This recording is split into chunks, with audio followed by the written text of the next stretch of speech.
سبحانک اللہم، اس میں جو ہا ہے، ہا، اس سے ہا نہیں پڑھیں گے معنی بدل جائے گا.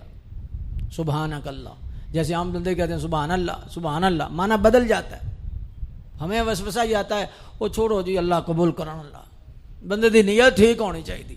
تو اللہ نے ہی اصول مقرر کیے ہیں اور اللہ تعالیٰ نے ہی یہ بات ہم پہ لازم کی ہے حضور کے ذریعے کہ یہ کام کرنے والے ہیں. اللہ قبول کرنے والا ہے، پھر وضو کے بغیر ہی پڑے رکھو.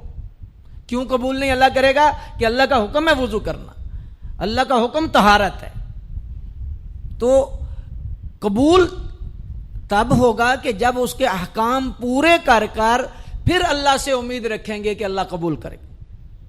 جتنے احکام ہیں اس کے پورے کریں، نماز کی جو شرائط ہیں وہ پورے کریں، نماز تعدیل ارکان کے ساتھ پڑھیں. تو جب ہم پڑھیں گے تو پھر کیا ہوگا؟ پھر دعا کریں گے کہ اللہ اسے قبول فرمائے، امید رکھیں گے قبول.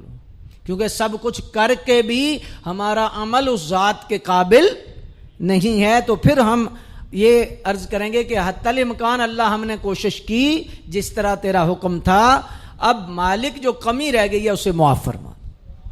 تو یہ جو سرے سے غلط ہے آج عوام میں کہ جی ہم بریکیوں میں نہیں جاتے، چھوڑو جی اللہ قبول کرنا اللہ جی، انہیں چھوٹیاں چھوٹیاں بریکیاں کون جائے. تو یہ بہت سخت جملہ ہے، شریعت کے خلاف ہے.